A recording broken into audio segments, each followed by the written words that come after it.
We are about to unveil what is truly hidden between the lines of the most powerful psalm, Psalm 91. You surely know that Psalm 91 is the prayer of God's protection and has served as comfort and strength for thousands of believers through generations. But behind it there is something much deeper. Have you ever wondered why Psalm 91 is so powerful? Why even those who do not believe keep it open in their homes? This psalm is not a simple collection of verses. It is a covenant, a secret covenant between heaven and those who invoke it. Here lies its protective power. Think of all the times you have been on the edge of the abyss when pain knocked at your door. Perhaps in those moments you sought a sign, something that would give you hope that things would change. Perhaps you even opened your Bible and prayed Psalm 91 and felt relief for a moment. Welcome to the Jesus Message Now channel, and the message is this. Psalm 91 contains a hidden meaning that most believers completely miss, and what I am about to reveal will shatter everything you thought you knew about this ancient prayer of protection. Because this psalm is not a shield against difficulties, it is actually an invitation to walk into the storm knowing you will not be alone, and the secret covenant it reveals will transform how you face every battle for the rest of your life. Hit that like button immediately and comment the city you are watching from. This declares you are ready to understand the deepest mysteries hidden in Scripture's most powerful psalm. Your interaction helps this revelation reach others who need to discover the true power of God's protection. Comment your city now. But what happens when the storms do not cease? What happens when, despite your faith, the difficulties keep knocking at your door? Here comes the part that few want to accept. Psalm 91 is not a shield against difficulties. In fact, it is the complete opposite. This psalm invites you to enter the storm, to face it head-on, knowing that you will not be alone. So what is really behind Psalm 91? Let us begin to unravel the meaning of the first verse, verse 1. He who dwells in the shelter of the Most High will rest in the shadow of the Almighty. These words seem like a promise of security, but they hide a hidden meaning. Imagine the following. You are walking through a scorching desert. The sun is relentless. Each step seems harder than the last, and there is no shade or rest. Your body begins to weaken. The heat consumes you. Just when you think you cannot continue, you see a shadow. Instinctively, you run toward it. The shadow only gives you momentary relief, and yet that moment is enough. What was unbearable before now seems manageable. This is what the verse really means. To dwell under the shadow of the Almighty is not a guarantee that you will never face storms, that life will be easy, or that you will not have to cross your own deserts. It is much deeper. The key is in the word dwell. It is not a temporary refuge. It is not an occasional visit. It is a life decision. This verse is not for those who seek an easy way out. It is for those who are willing to remain even when things become dark and difficult. To dwell in the shelter of the Most High means accepting that although chaos continues outside, your soul will find rest under His shadow. Share this video because someone needs to hear that the most powerful psalm in the Bible is not what they think it is. But not everyone can find it. Not because God hides it, but because to find it you must cross a threshold that few are willing to cross. The threshold of total surrender. To live under that shadow, you must let go of everything else. And that is where most fail, because Psalm 91 is a covenant of protection that requires unwavering surrender. But there is something more hidden in this verse, something that not many see. The shadow of the Almighty is not just protection. It is also a test that few pass. To dwell under the shelter of the Most High is not for the lukewarm. It is not for those who only seek temporary comfort. It is for those who are willing to face their worst fears, knowing that even when everything fails, that shadow will be there unshakable. Think about this. In the ancient East, shadow was a symbol of life, of protection from the scorching sun. But it was also a place of intimacy, of closeness. By taking refuge under the shadow of the Almighty, you are entering into a deeper relationship with Him, a relationship in which you cannot hide. You are exposed, vulnerable.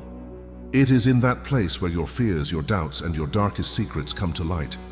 And just when you think that shadow will give you relief, you realize it is also transforming you.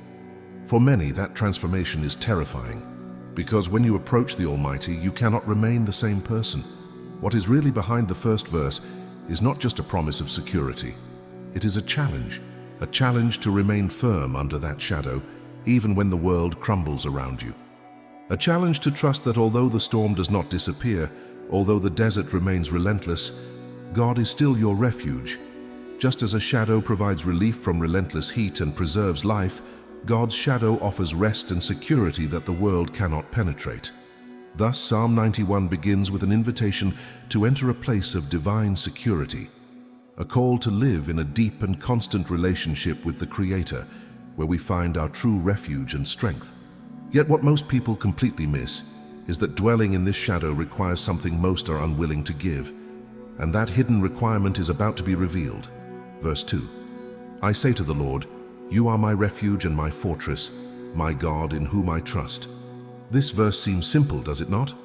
Declaring that God is our refuge, our fortress, and that we trust in Him sounds almost like a daily prayer, like something we say without even thinking much about it. But have you ever really stopped to break down what you are saying here? Because behind these words, there is a much deeper revelation. And like everything in Psalm 91, it also has a price. First, think about the word refuge. We like the idea of a refuge, right? It is a place where we feel safe, where dangers cannot reach us. It is that safe corner we run to when life gets difficult. But here is the unexpected. To say that God is your refuge implies something more than simply seeking protection when danger appears. It implies recognizing that outside that refuge there is nothing safe. In fact, there is nowhere else to run. And here is where the conflict enters. Because if you are really honest with yourself, you will realize that many times you trust more in the things you can control. Your relationships, your job, your money. Those are your fortresses, your refuges. So when you say, you are my refuge, do you really believe it? Have you really let go of everything else? Because the truth is, this verse is not just a declaration of faith. It is a confrontation with your own fears. It is an invitation to let go of everything you think gives you security, and to trust completely in something you cannot see, in something you cannot control. Now let us go to the word fortress. A refuge is where you hide, but a fortress is where you prepare to fight. By saying that God is your fortress, you are saying that He will not only protect you but give you the strength to face any battle that comes. But what if the battle is not what you thought? Think about how many times you have felt paralyzed by fear. Not physical fear, but that fear that creeps into your mind on the darkest nights. That tells you that you are not good enough, that you will not make it, that you are alone. That is the real battle. And when you declare that God is your fortress, you are saying that He is the only one capable of giving you the strength to get up and fight against those internal demons, those shadows that whisper in your ear that you are not enough. That strength does not come without pain. It does not come without struggle. When you say, you are my fortress, you are not asking for a life without problems. You are asking for the ability to resist, to endure, to keep going even when everything seems against you. Give this video a like because you are helping spread a revelation about Psalm 91 that could transform someone's understanding of God's protection. You are recognizing that the fight is not going to disappear, and more than that, you will need to fight every day. Because trusting in God is not a passive act. It is an active war against everything that tries to separate you from Him, and above all, against everything within yourself that tries to disconnect you from that faith. And then we come to the key point, my God in whom I trust. This is the climax of the verse, trust. Easy to say, hard to live. Because deep down, trusting in God means one thing, letting go of control. And if we are really sincere, that is the hardest part, right? How many times have you said you trust God, but deep down you are devising your own escape plan, your own plan B? To say you trust God is to accept that you are no longer the one holding the reins, that your solutions, your answers are not enough, and that is terrifying. Trust means that when everything seems to go wrong, you keep believing He has a plan. Trust is looking around and seeing that the world is falling apart, but knowing in the deepest part of your being that somehow you are in the right hands. And here is the real challenge. Because trusting God is not just when everything is going well. It is when everything is going wrong. It is easy to say, I trust you when things are under control. But can you keep trusting when you lose control? When everything you know fades? When you see no sign that things will improve? That is what is behind this verse. Subscribe to this channel because we reveal the hidden depths of Scripture that will strengthen your faith in ways you never imagined. It is not a simple prayer. It is a challenge. It is a radical decision. Because trusting in God is not an easy way out. In fact, it is the complete opposite. It is saying, even though I do not understand it, even though I do not see it, even though I do not feel it, I still believe in you. And in that moment is when you discover the true power of these words. Because when everything else fails, when all the refuges you have created crumble, when your personal fortress is not enough, there in that place of absolute vulnerability is where you find that God has been there all the time. Your refuge, your fortress. The only one in whom you can truly trust. Here's the paradox that will shift everything you believe about these verses and expose the uncomfortable truth most preachers avoid. Verses 3 and 4. Surely he will save you from the fowler's snare and from the deadly pestilence. He will cover you with his feathers, and under his wings you will find refuge. His faithfulness will be your shield and rampart. Imagine for a moment that you are crossing a dense and dark forest, a place where danger lurks in every shadow. The air carries the invisible whisper of deadly plagues, diseases that can tear life as silently as night slides over day. In this scenario, the promise of the verse resonates with overwhelming force. There is one who can free you from these imminent dangers, both seen and unseen. But not all the traps you face are out there. Some are in your own mind. Because what is the fowler? The fowler is not always someone who pursues you with bad physical intentions. Sometimes it is that inner voice that traps you in its nets of doubt, of fear, of despair. The traps the verse speaks of are not just external situations. They are also those invisible traps that the enemy lays in your heart. They are the dark thoughts that trap you in anguish, that make you feel there is no escape, that you are not strong enough, or that you will never make it. But the worst of traps is not something you can see with your eyes. It is not a tangible enemy.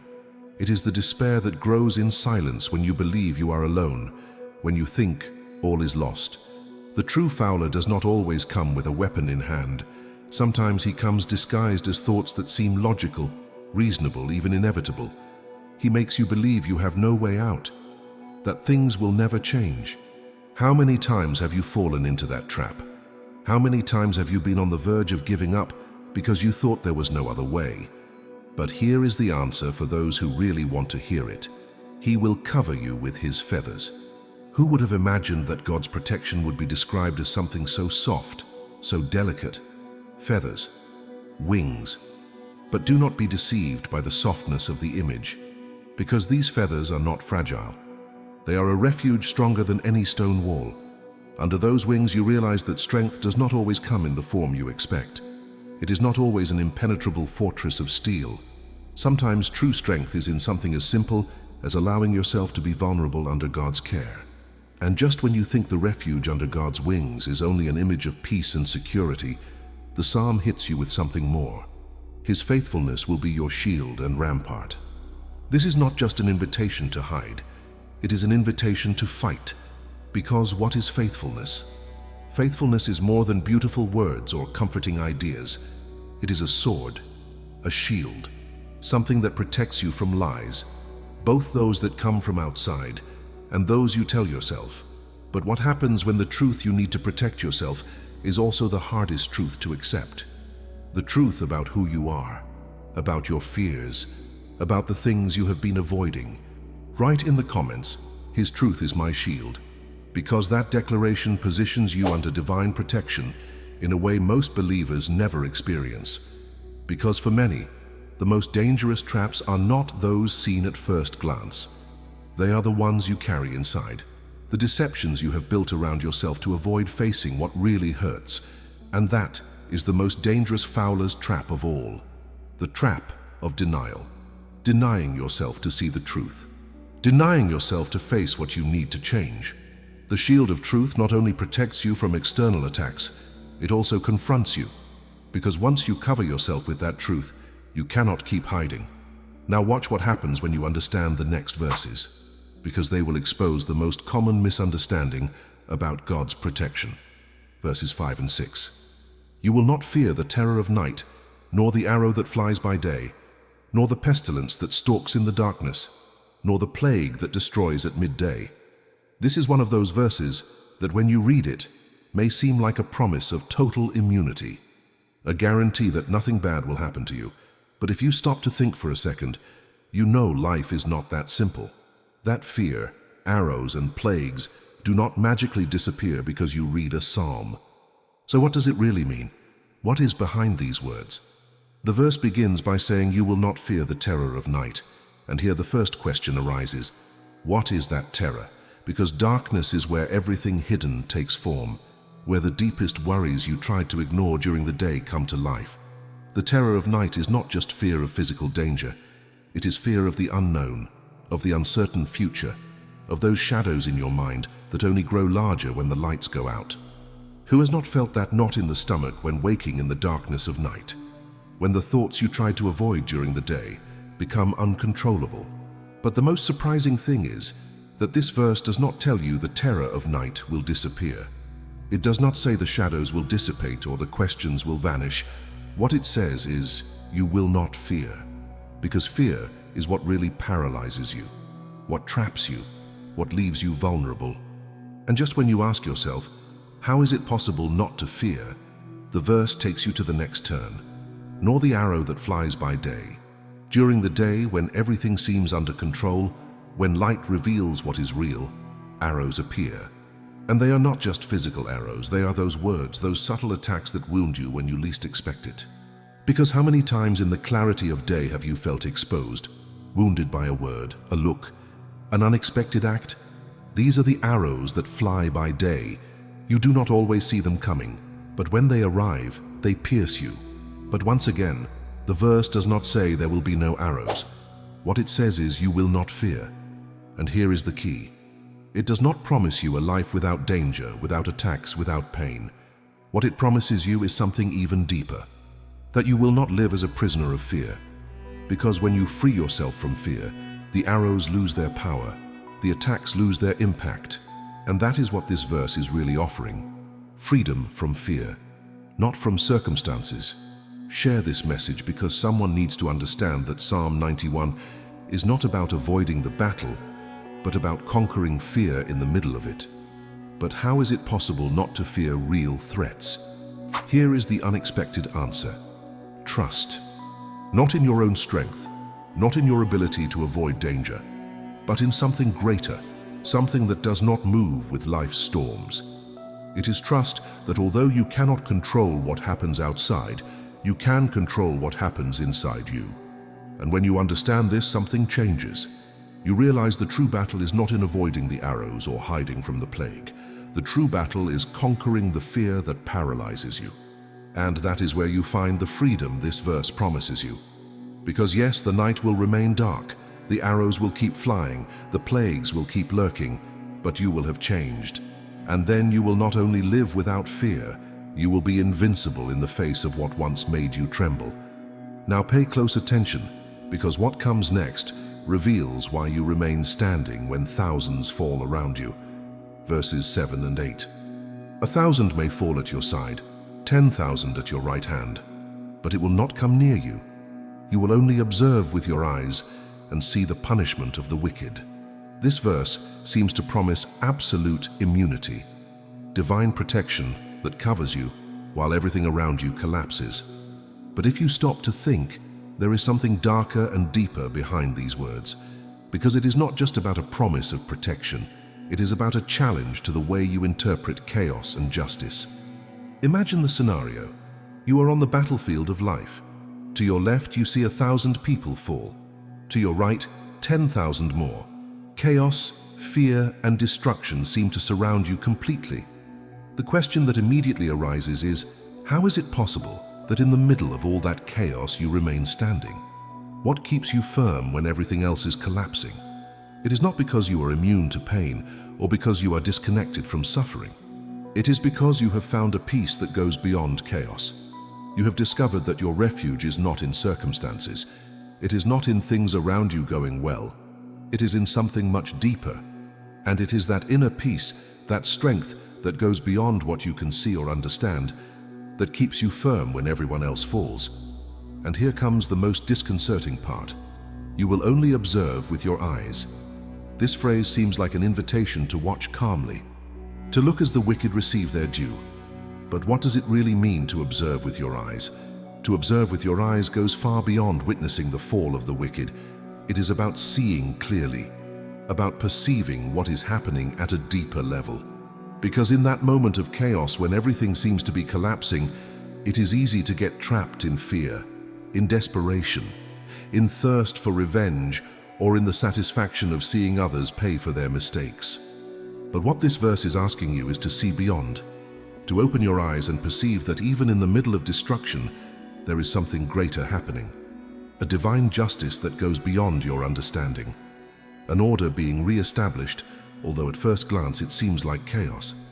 And here is the most surprising thing. By opening your eyes, you not only see God's judgment on others, you also begin to see yourself in a new way. You begin to realize that the protection surrounding you is not something you can earn or something you can control. It is a gift, a divine refuge that does not depend on what you do, but on who you are in Him. Verses 9 and 10. If you say, "The Lord is my refuge," and you make the Most High your dwelling, no harm will overtake you, no disaster will come near your tent. This is one of those passages that many read seeking almost magical security. As if by making God your refuge, suddenly all evil disappeared, as if calamity evaporated before touching your door. But if life has taught us anything, it is that problems, difficulties, and crises do not respect easy promises. So what is really behind these verses? Imagine this scenario. You have taken refuge in a safe place, a space where you believe nothing can touch you. But outside, the storm keeps roaring. The wind strikes with uncontrollable fury. Calamities seem to multiply. And yet you remain inside, trusting. Here is where many get confused, because they think being under God's protection means everything around you will be perfect, that you will be completely isolated from the chaos the world brings with it. But that is not the true meaning. The verse says no harm will overtake you and no disaster will come near your tent. But what happens when evil does seem to approach? What happens when calamity arrives at your tent? Here is where the true understanding lies. Because what this verse is really telling you is not that you will be exempt from the storm, but that in the middle of it your soul will remain firm. Calamity can surround you. It can knock at your door. But there is something it cannot touch. Your inner peace, your connection with the divine. Think of the times you have faced moments of crisis. Those situations where it seems everything around you crumbles. Perhaps illness came to your family, or perhaps loss touched your life in a way you never expected. And in those moments, the most natural thing is to feel that God has failed, that this promise of protection has not been fulfilled. But here is the most shocking thing. The true refuge is not physical. It is not something you can see with your eyes. It is a refuge built within you. It is the inexplicable peace that sustains you when evil lurks from all angles. So when the verse says no harm will overtake you, it is not talking about a life without difficulties.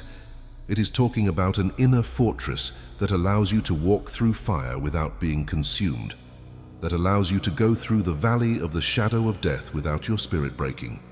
Evil cannot touch what you have surrendered to God. And here is the mystery. Your refuge is not the absence of problems. Your refuge is God Himself. And what God offers you is not the elimination of storms, but His company in the middle of them. But the verse continues saying, "No disaster will come near your tent." This phrase can be puzzling if you take it literally, because we have all seen disasters arrive at places where we thought God was present. But the true meaning here is deeper, because the tent the verse mentions is not just a physical house. It is the place where your faith dwells, the center of your being. That space in your soul where you reside with God. And here is the key. Calamity can destroy the material, but it cannot touch the eternal. Your tent. Your true tent is the place in your heart where you have decided to make God your refuge. And as long as God is your dwelling, no calamity can destroy what really matters. This brings us to a crucial point. It is not that problems cease to exist when you make God your refuge. It is that their power over you vanishes. Evil loses its capacity to control you. Calamities can touch what is external, but not what is eternal. And that is where the true power of this verse lies. It is not a promise that you will not suffer. It is a promise that suffering will not define you, will not break you. This is the hidden secret that many times we do not want to see, because it is easier to believe that God's protection means nothing bad will happen. But reality is much more challenging and at the same time much more beautiful. What God offers you is the ability to walk through chaos without chaos entering you. He offers you a peace that does not depend on circumstances, a peace that survives the storm, that flourishes in the middle of destruction, and that sustains you when everything else seems to fall apart. When you make the Lord your refuge, what you do is renounce control. Renounce the illusion that you can prevent calamities from arriving. What you do is trust that even when they arrive, they will not have the last word. And that is the most shocking thing. Calamity can arrive, but it cannot stay. Because your true tent is protected by something that goes beyond what the world can touch. Your soul, your faith, your connection with God is what is really under His protection. So what is really behind these verses? It is not a promise that you will never face difficulties. It is a promise that when you do, you will do so from a place of unshakable security. It is an invitation to live above fear, above circumstances, because as long as your refuge is in God, no matter how strong the storm is, no matter how many calamities threaten to destroy what you love, you will remain firm. And that is the true victory this passage promises you. What comes next in Psalm 91 will reveal the most misunderstood promise about angelic protection and why most believers completely miss its true meaning. Verses 11 and 12. For He will command His angels concerning you to guard you in all your ways. They will lift you up in their hands so that you will not strike your foot against a stone. Here, Psalm 91 reaches a fascinating and profound point. The promise that God Himself sends His angels to care for you, to lift you when you fall, is a powerful image. But as always, the hidden meaning is much more than the simple idea of divine protection. First, let us think about the angels. It is not hard to imagine celestial figures, invisible and powerful, watching over each of your steps. But the angels God sends are not simply passive guardians. They are not there just to prevent you from falling or to protect you from the dangers you see coming. They are there to lift you when you stumble, when you no longer have strength, when the path seems impossible to follow. And what does this really mean? It means God knows you will stumble.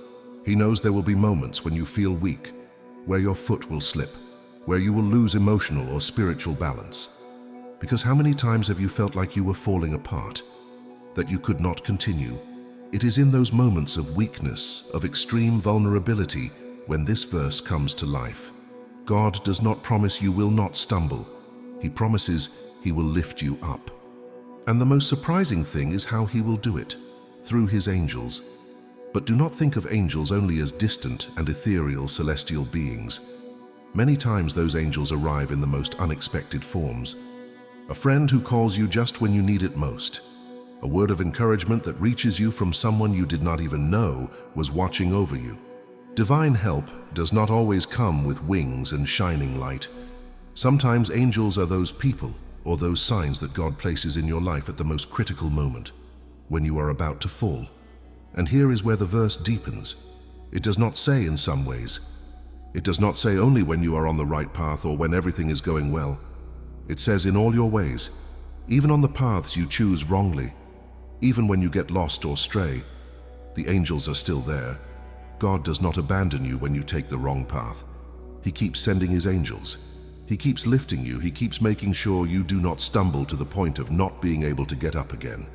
Imagine you are walking along a path, and suddenly you find yourself in an unknown area where the terrain is unstable, full of stones you had not seen. You slip, you fall. But just before hitting the ground, something holds you, something lifts you. That is what this verse is showing you. In the moments when everything seems out of your control, when the path is harder than you thought, the angels are lifting you, not so you do not fall, but so when you fall, you do not remain on the ground. This is not a promise that God will prevent you from making mistakes, or that He will prevent the terrain from being difficult. It is a promise of closeness, of personal care. Share this video, because someone needs to understand that divine protection is not about avoiding the fall, but about being lifted every time. Because with His own hands implies a direct connection between the Creator and you. It is not something distant. It is not cold or impersonal protection. God lifts you with His hands, with a touch of tenderness and power that tells you that you are not alone, even when you feel defeated. But the most important thing is this verse also has a message many do not want to accept. You are going to stumble. There is no way to walk through this life without encountering obstacles, without facing those moments when you feel you cannot continue. Stumbling is inevitable.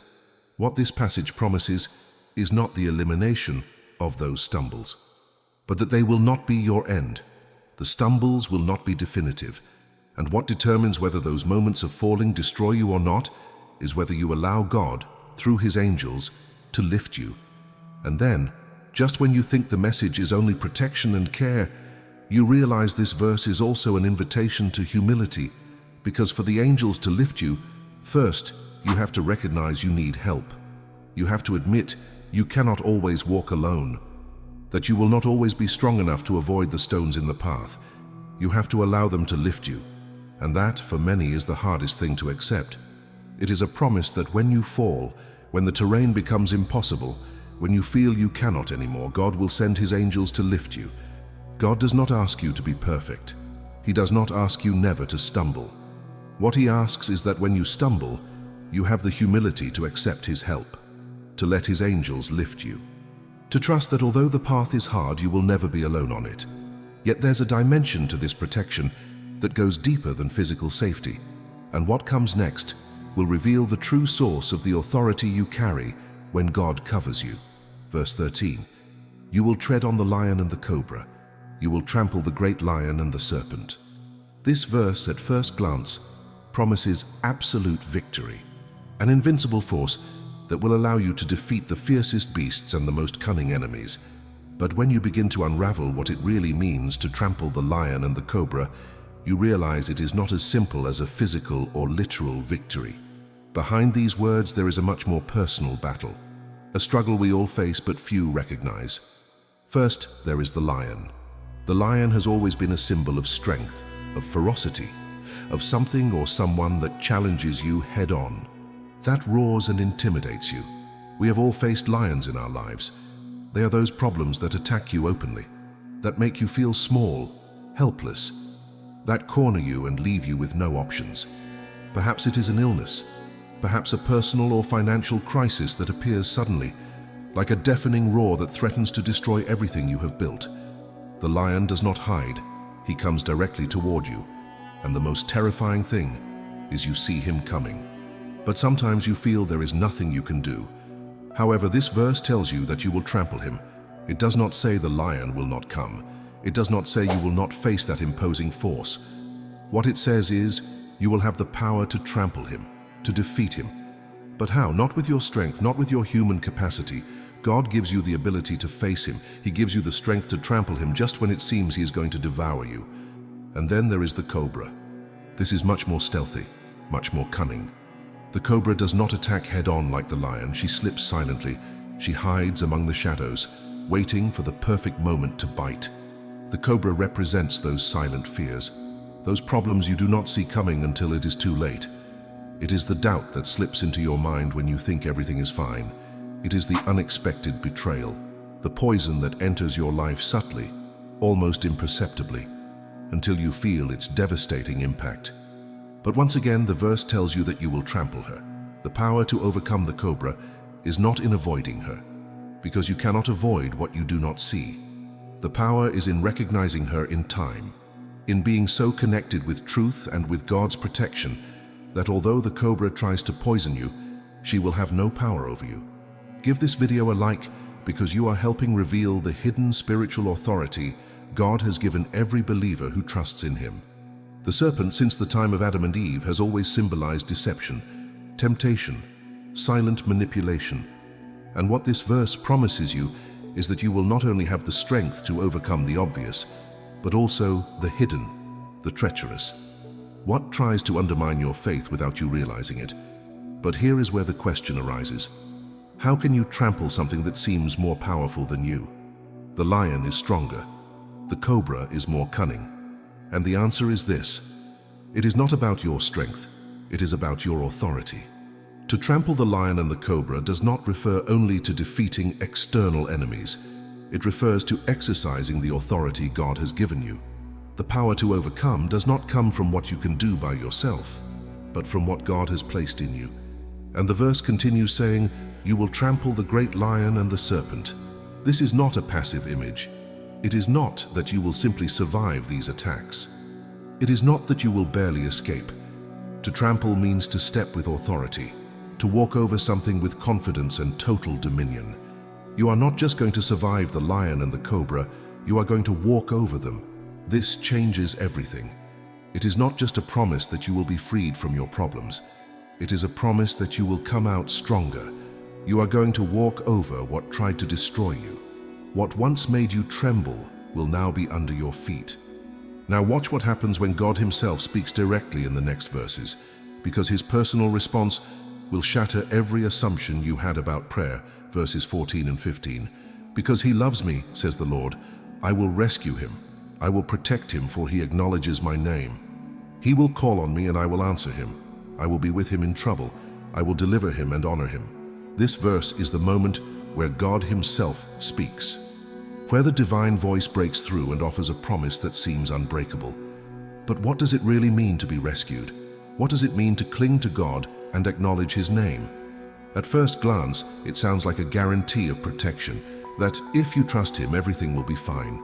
But when you begin to dig deeper into these words, you realize the meaning is much deeper, and at the same time, much more challenging. Let us start with, "I will rescue him because he loves me." Here God is promising deliverance, but there is something few recognize. For God to rescue you, first you have to be in a situation you need to be rescued from. This implies that trials, difficulties, crises are not only possible, but inevitable. This verse is not telling you that you will not face moments of anguish. In fact, what it is implying is that pain, suffering, and difficulties are part of the process. But here is the first surprise. The promise is not that you will avoid those moments, but that God will rescue you from them. Not before, not at the beginning, but in the middle of them. And here is where the question arises. What does it mean to love God?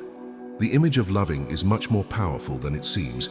It is not just an act of superficial trust. It is not simply asking for help in moments of desperation. To love God means to cling to Him with your whole being, with total surrender. It is an act of surrender, of recognizing that although everything around you is collapsing, although you feel there is no way out, you have decided your only hope is to take refuge under His wings. To love God implies recognizing you no longer have control, that you cannot do it alone. And that is the hardest thing, because for many the act of clinging to God means letting go of that desperate desire to control the situation, to seek human solutions. And the verse continues even deeper. "I will protect him, for he acknowledges my name." Here is where everything changes, because acknowledging God's name is not just knowing it. It is not simply repeating it in moments of crisis. Acknowledging His name is much more intimate. In biblical culture, someone's name represented their character, their essence. So when this verse says God will protect you because you acknowledge His name, it is not talking about simple knowledge. It is talking about a deep and personal relationship. To acknowledge God's name means you know Him in the deepest part of your being, that you know who He is, not just in theory, but by experience. It means you have walked with Him in darkness, that you have seen His hand move when everything seemed lost, that you have experienced His faithfulness in a way words cannot describe. And it is here where the true mystery of this verse is revealed. God's protection does not depend on your perfection, but on your relationship with Him.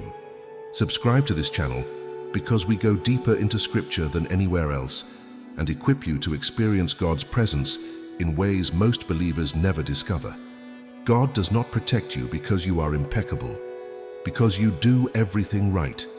He protects you because you acknowledge who He is, because you have made Him your refuge in the middle of storms, because you have decided to trust Him even when everything else fails. I will protect him, for he acknowledges my name. This is not just a promise of physical protection. This verse goes far beyond earthly circumstances. Acknowledging God's name implies you have understood something many do not see. The true protection of God is not from the things you fear in the outside world, but from the things that can destroy you on the inside. Fear, despair, doubt, emptiness. The true protection God offers you is against those internal forces that try to break your spirit, that try to steal your peace, your faith, your hope. That is God's protection. It does not always mean you will avoid pain, loss, or difficulty.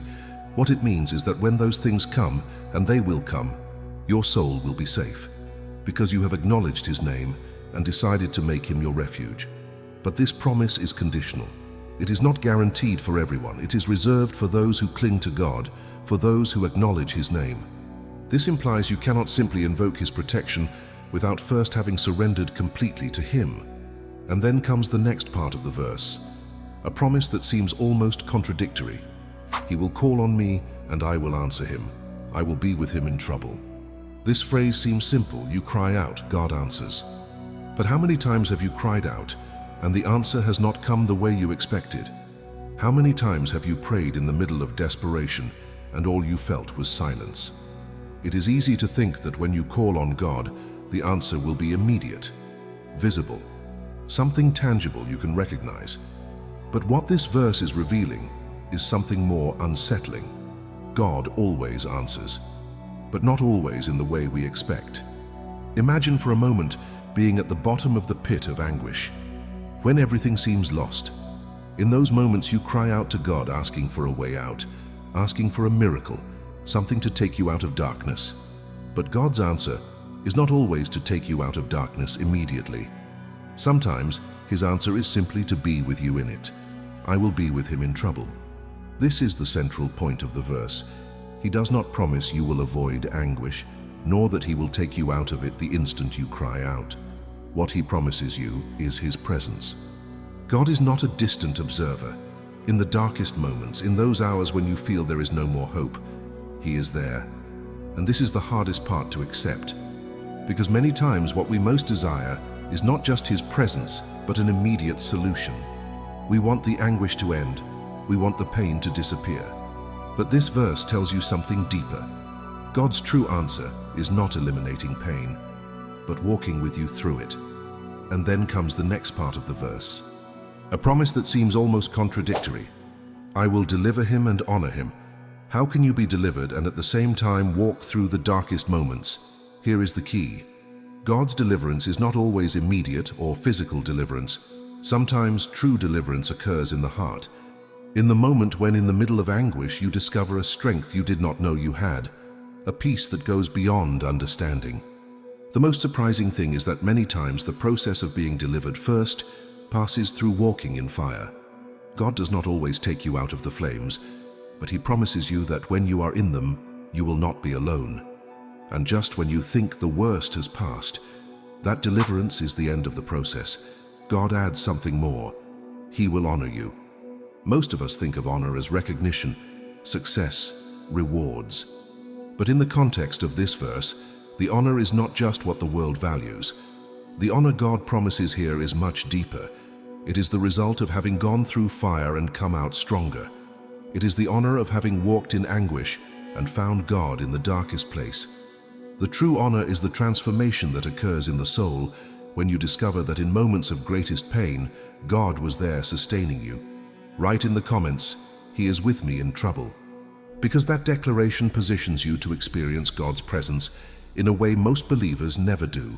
The honors are not just for the future, they are for now.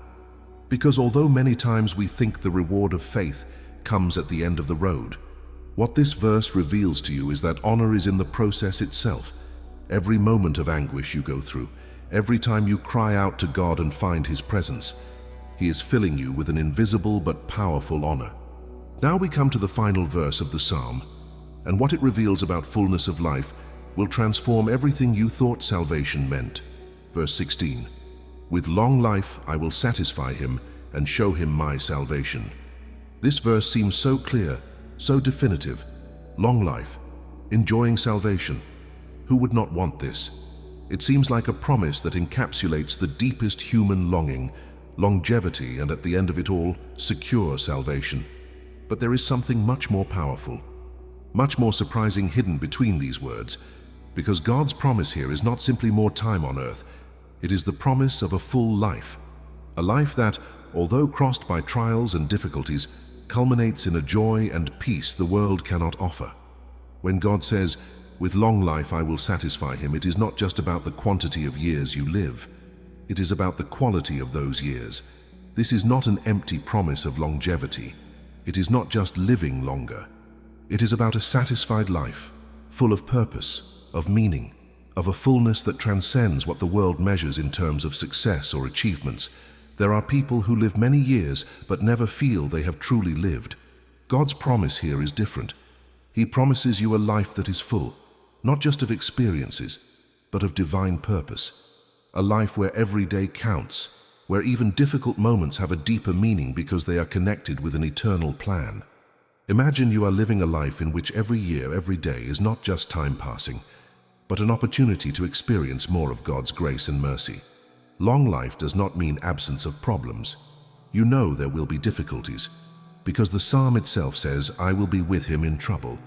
But what this verse reveals is that God will not only give you more years, but those years will be full of his presence, full of the certainty that although storms come, your life is in his hands.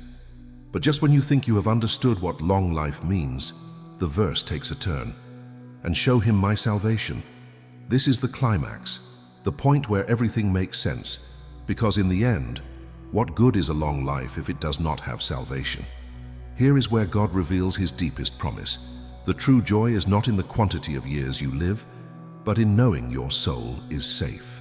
Salvation is not just something you will receive at the end of life.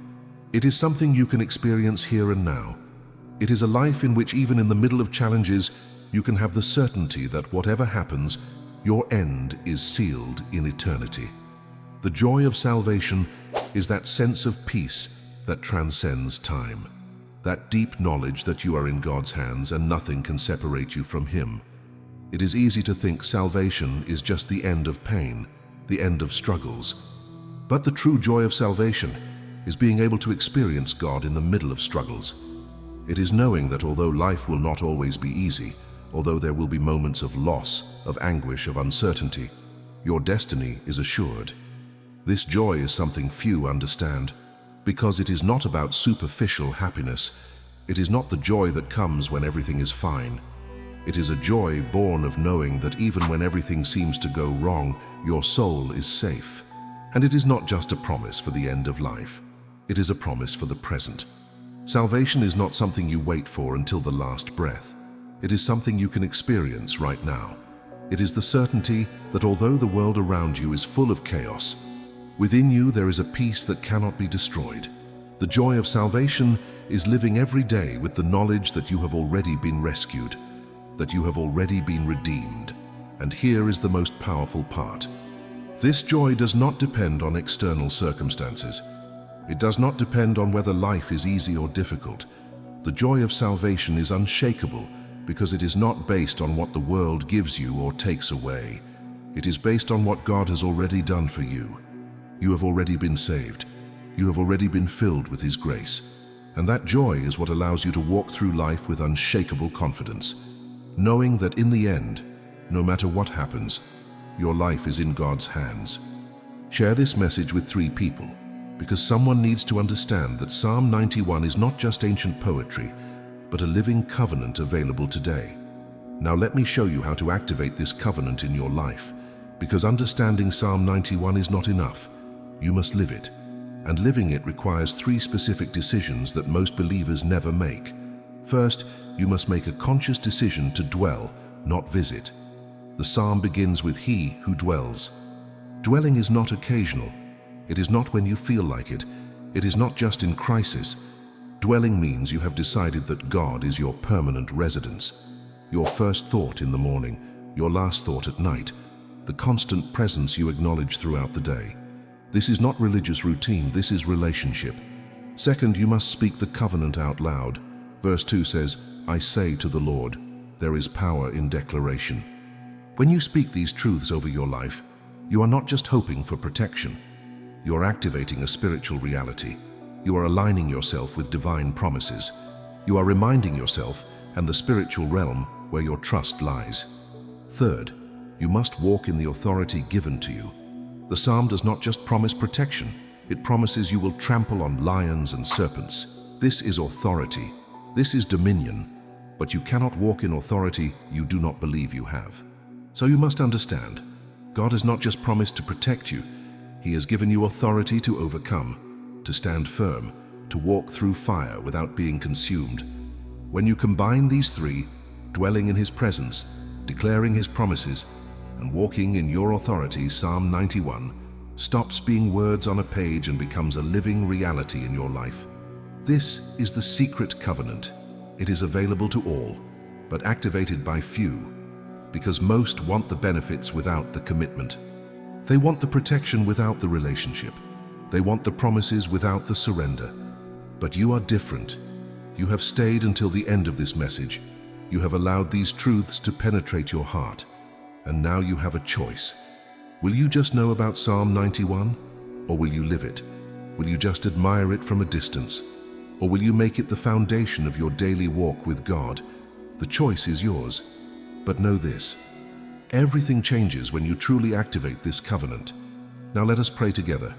Not a long prayer, a prayer of covenant activation. Close your eyes if you can. Father, I choose to dwell in your shelter. I declare you are my refuge, my fortress, my God in whom I trust. I receive your protection. I acknowledge your name. I activate the covenant of Psalm 91 over my life. Cover me, deliver me, satisfy me with long life, and show me your salvation. In Jesus' name, amen. If you prayed that prayer, write covenant activated in the comments. If this message opened your eyes to the true meaning of Psalm 91, write my refuge is God. And if you want to go deeper into Scripture's hidden mysteries, subscribe to this channel.